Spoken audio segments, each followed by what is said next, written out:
بنگلہ دیش. میں دلیل دے رہا ہوں تعلقات قائم کرنے کہ ہندوستان پر دباؤ ڈالیں گے بنگلہ دیش ہمارے ساتھ ہے. بنگلہ دیش کی حکومت نے بٹھا کے 1971 کا حساب کتاب کھولا 54 سال پرانا. انہوں نے کہا جی معافی مانگیں اور یہ بھی کہا گیا کہ پاکستان جو ہے وہ پرانے پیسے دے ہمیں. اسحاق ڈار صاحب جو کہ پاکستان کے فورن منسٹر بھی ہیں, پاکستان کے ڈپٹی پرائم منسٹر بھی ہیں, بنگلہ دیش کے وزٹ پر ہیں. اس کے بعد جی کئی طرح کے بنگلہ دیش کی طرف سے بھی کئی طرح کے سٹیٹمنٹس آئے. بنگلہ دیش کی حکومت نے مطالبہ کر دیا ہے پاکستان سے کہ پہلے تو وہ اپالوجی معافی مانگے, جو ان کا ایک روایتی رہی ہے ڈیمانڈ کہ جو کچھ بھی 1971 میں ہوا. 32 ارب ڈالر جو مشترکہ جو تھا نا سرمایہ وہ بنگلہ دیش کو ادا کیا جائے, اور اس میں یہ سود وغیرہ لگائیں تو پتہ نہیں 8-9 ارب ڈالر بن جاتا ہے. پاکستان کے خزانے میں ٹوٹل 9 ارب ڈالر پڑا ہے, وہ بھی چین سے اور عرب امارات سے مانگا دانگا.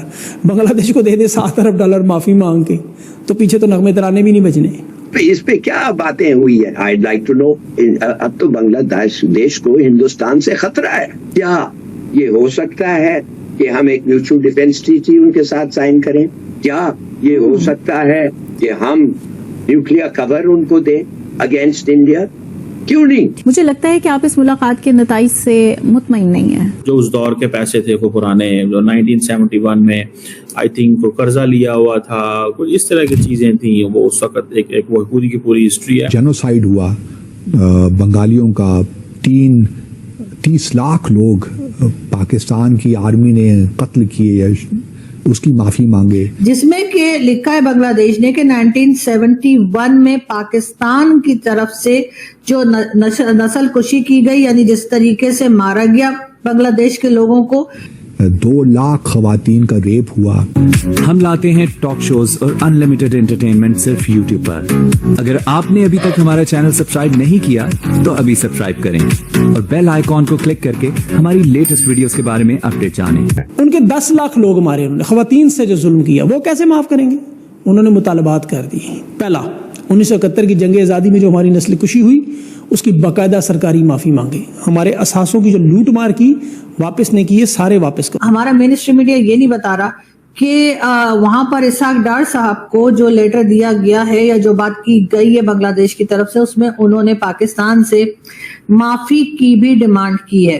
جی ہاں, یہ میں آپ کو صحیح بتا رہی ہوں. اور اس میں کہا یہ گیا ہے کہ جو لیٹر یا جو ایک ڈاکیومنٹ دیا جاتا ہے کسی بھی گورنمنٹ آفیشل کے جانے کے اوپر, وہ جو اسحاق ڈار صاحب کو ملا ہے اس کا تمام چیزیں ہمارا جو مین اسٹریم میڈیا ہے وہ بتا رہا ہے, لیکن یہ پیراگراف نہیں بتا رہا جس میں کہ لکھا ہے بنگلہ دیش نے کہ 1971 میں پاکستان کی طرف سے جو نسل کشی کی گئی, یعنی جس طریقے سے مارا گیا بنگلہ دیش کے لوگوں کو. اس کے علاوہ انہوں نے یہ کہا ہے کہ آپ لوگوں نے جو اثاثے یعنی کہ جو ایسٹس تھے پاکستان اور بنگلہ دیش کے درمیان وہ آپ نے صحیح طریقے سے نہیں دیے. ساتھ ہی ساتھ آپ نے باقاعدہ سرکاری معافی کی بھی ڈیمانڈ کی ہے, جو ایسٹس ہیں وہ بھی مانگے ہیں.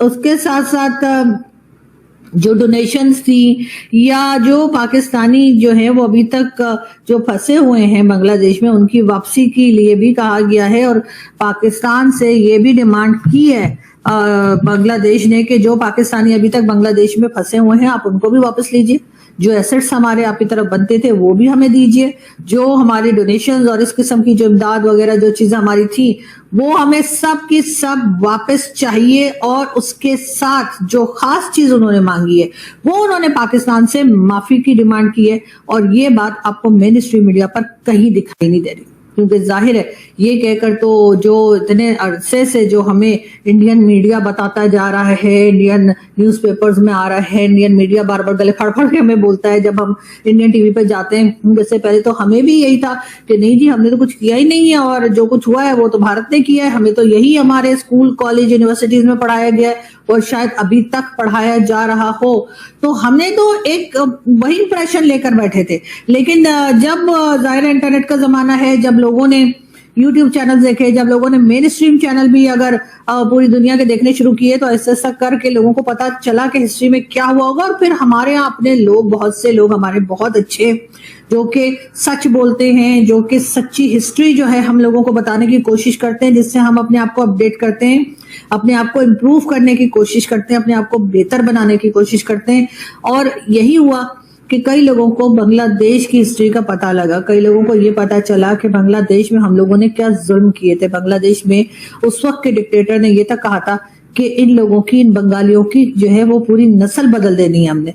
ये तमाम चीजें जो हैं अब रिकॉर्ड के ऊपर हैं, अब आ चुकी हैं। और फिर सबसे बड़ी बात, जो हमीदुर रहमान कमीशन रिपोर्ट जो छुपाई गई और बड़े अरसे तक छुपाई गई और किसी को नहीं दी गई, और मैं कहती हूँ पाकिस्तान के हर कॉलेज, यूनिवर्सिटी में ये जो रिपोर्ट है, हमीदुर रहमान कमीशन रिपोर्ट जो है, उसको पढ़ाना चाहिए, उसको हर स्टूडेंट को देना चाहिए। और अगर ये ऐसा नहीं करते, जो कि मुझे तो लगता है कि ये नहीं करेंगे, इस डर और खौफ से कि इनके तमाम काले करतूत, इनके तमाम किए हुए कांड जो है वो सामने आ जाएंगे, तो ऐसे में स्टूडेंट्स आजकल बहुत स्मार्ट हैं। आजकल के स्टूडेंट्स जो हैं वो अब आपको उस तरह के नहीं मिलेंगे कि अगर टीचर ने कुछ बताया है तो ही उनको पता है, अदरवाइज उनको नहीं पता। आजकल के स्टूडेंट्स इंटरनेट के जमाने के स्टूडेंट्स हैं, उनको चाहिए कि जी आप गूगल कीजिए। मैं तमाम स्टूडेंट्स को रिक्वेस्ट कर रही हूँ कि प्लीज आप लोग गूगल कीजिए, उस रिपोर्ट को पढ़िए, वो रिपोर्ट इंटरनेट के ऊपर मौजूद है, उस रिपोर्ट को पढ़िए, सही हिस्ट्री को जानिए, हरगिज किसी की झूठी बताई हुई हिस्ट्री के ऊपर बिलीव ना कीजिए। मुझे नहीं पता कि इस दौरे में जो जॉइंट स्टेटमेंट इश्यू हुआ है, जो मैंने देखा है, उस पे लगता है ऐसा है कि काफी चीजों पे बात हुई, खास तौर इकोनॉमिक कोऑपरेशन, कोलैबोरेशन पे बात हुई है, कल्चरल एक्सचेंजेस पे बात हुई है, और चीजों पे बात हुई है। मगर मैं जानना चाहता हूँ 3 आइटम्स पे जो पाकिस्तानी को बड़े कंसर्न है और जिसके बारे में मेरे ख्याल में पाकिस्तान में बड़ा दिलचस्पी है। नंबर 1, ये सार्क को तो इंडिया ने तबाह कर दिया है। इंडिया बिहेव्स के साथ तो उसका हैंडमेडन, जो वो चाहता करता है सार्क के साथ। समिट नहीं होल्ड आना नहीं, पाकिस्तान से नाराज है तो सार्क समिट नहीं हो सकती, पाकिस्तान नहीं आना चाहता है। व्हाट द हेल, क्या है ये सार्क और किस पे, इस पे क्या बातें हुई है? I like to know. जी देखिए, तो इंडिया अब तो बांग्लादेश को हिंदुस्तान से खतरा है।